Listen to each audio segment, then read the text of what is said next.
Bonjour les loustiques. Minute Papillon. Un grand merci pour votre soutien et vos messages, ça me fait très plaisir. Je réponds en description à certaines questions qui m'ont été posées sur mon décor.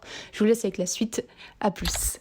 Cette année, on ne célèbre pas seulement l'anniversaire du Covid, mais également le centenaire du parfum Chanel numéro 5. Pour cette occasion, la marque a décidé de réaliser une collection de haute joaillerie, rendant hommage à cette création et aux chiffres porte-bonheur, avec un collier orné d'un diamant de 55,55 carats. Aujourd'hui, on va essayer de comprendre comment ces produits iconiques ont marqué l'industrie de la mode et essayer de percer leurs secrets.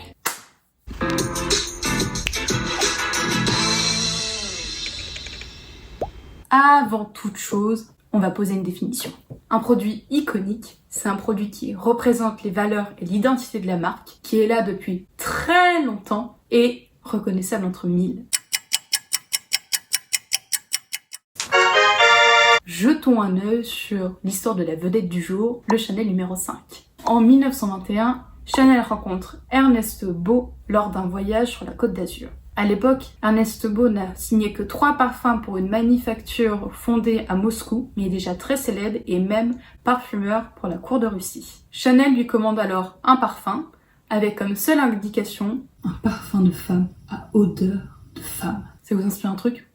Non, pas du tout. Parmi 2 séries d'échantillons, numérotées de 1 à 5 et de 20 à 24, elle choisira un parfum aux notes un peu acides. Pour le choix du nom, comme à son habitude, elle choisira la simplicité, garder le numéro d'échantillon, numéro 5. Elle lance alors sa collection le 5 mai, le 5e mois de l'année, accompagnée du parfum Chanel numéro 5. Le flacon et l'emballage sont d'une sobriété et dans l'esprit géométrique de l'art déco bien éloigné des formes surchargées de la belle époque. Une simplicité qui lui donnera sa force et sa modernité. Comme le Chanel numéro 5, le sac Kelly de chez Hermès, J'adore de chez Dior sont devenus emblématiques grâce aux icônes qui les ont portés et qui ont donné naissance à leur succès. Exemple, le sac Kelly de chez Hermès est nommé Torpedo en 1923 et Hermès propose une version plus féminine en 1930. Mais ce n'est qu'en 1954 que Grace Kelly découvre le sac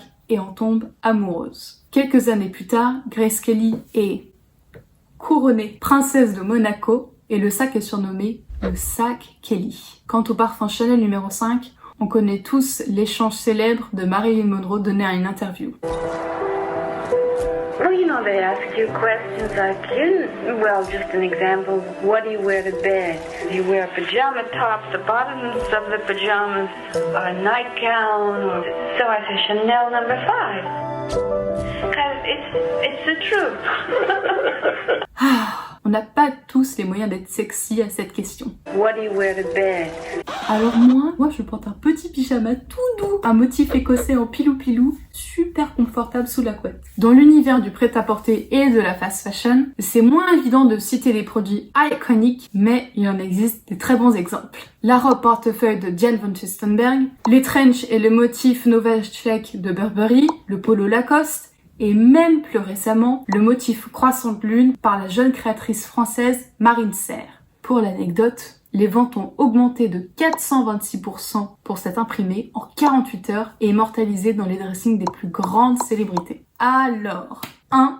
Est-ce qu'on peut prévoir qu'un produit va devenir iconique? 2. Comment gérer le succès d'un tel produit au sein de la marque? Vous vous en doutez, mais non, on ne peut pas prévoir le succès d'un produit. Un suivi et un retour des bonnes ventes peuvent donner des indications, mais c'est pas toujours le cas. Un exemple, les sacs City de Balenciaga ne sont pas devenus emblématiques dès la première saison, mais le sont devenus des années plus tard. Certes, les marques sont ravies d'accueillir le succès de leurs produits emblématiques, mais ces vedettes leur donnent du fil à retordre quant à la bonne gestion de l'équilibre avec les autres produits. D'après Patricia Romatel, professeure de gestion de processus de collection à l'Institut français de la mode, vous avez 2 manières de travailler un produit iconique. Conserver les éléments de base, mettre à jour régulièrement.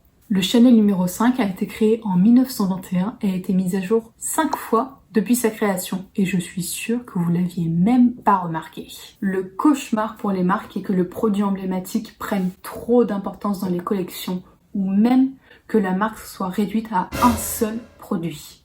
C'est ce qui s'est passé pour Burberry avec leur fameux imprimé Novacek. Ils ont réduit le poids des produits Novacek et augmenté la créativité et les prix. Quoi qu'il en soit, la bonne gestion des produits emblématiques est un atout majeur pour les marques. Cette gamme joue le rôle de pilier stratégique pour l'entreprise et pour l'image de la marque. C'est un véritable atout de pouvoir s'appuyer sur ces produits car ils génèrent un bénéfice assez prévisible et leur permettent de créer des campagnes de publicité emblématiques. Et vous, quel produit iconique vous préférez? Dites-le moi en commentaire. N'hésitez pas à lâcher un like, à vous abonner, à même partager cette vidéo. Je vous retrouve très bientôt pour une nouvelle vidéo de Qu'est-ce que tu portes, qui sera probablement en anglais. Prenez soin de vous, je vous embrasse. Ciao!